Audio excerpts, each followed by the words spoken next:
Hello everyone, Dirtbag Minimal here. It's a really beautiful day today, really warm and clear, sort of a last fall, like warm fall day. It just rained a lot last night and it kind of cleared the air, but it's still pretty enjoyable and warm. I spent my first night in Tiny 2 and I slept better than I feel like I've slept in weeks, and it was just super magical. I just have like a mattress topper on the floor, and I'm gonna eventually actually build a bed frame and probably have more cushioning, but it was super special. Here I'm showing you what I'm doing with the table that I'm building. So there's going to be two shelves. This is the bottom shelf to the kitchen table in Tiny 2, and what I've done is I've cut it to size, sanded it down, and I've just tung oiled it, and I'm letting it dry. Usually you need like at least 3 coats of tung oil. So this is a tung oil mixture that I have.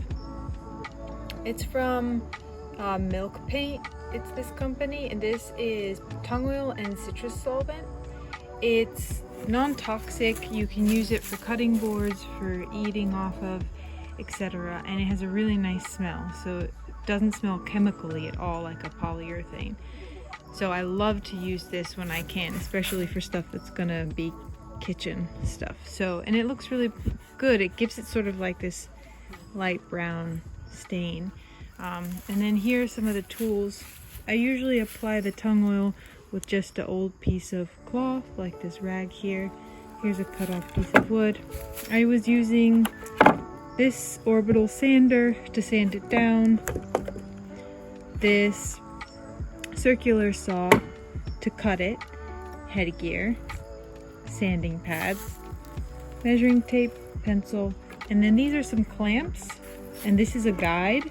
So basically I was just using this against the wood and making a mark and then clamping it down so that when I was running the circular saw along here, it didn't wiggle.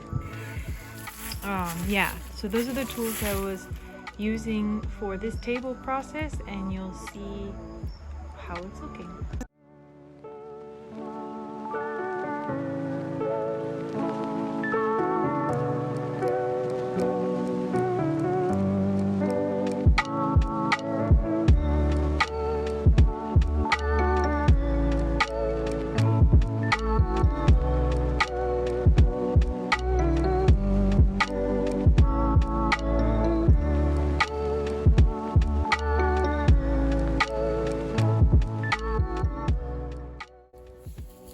And here is my finished product. This is my little table for Tiny 2, and I have given it like, I don't know, maybe 5 coats of tung oil, and then sanded a little bit in between and waited a few days so that it's super smooth and nice and non-toxic. And it's 36 inches high right now, which is countertop height. Instead of seeing visible screws, you can see that I drilled a hole and then drilled the screw in and then put these little wooden knobs on top and sanded it down. So I'm awful at this fine-tuned work, these little details, but I did it, I tried, and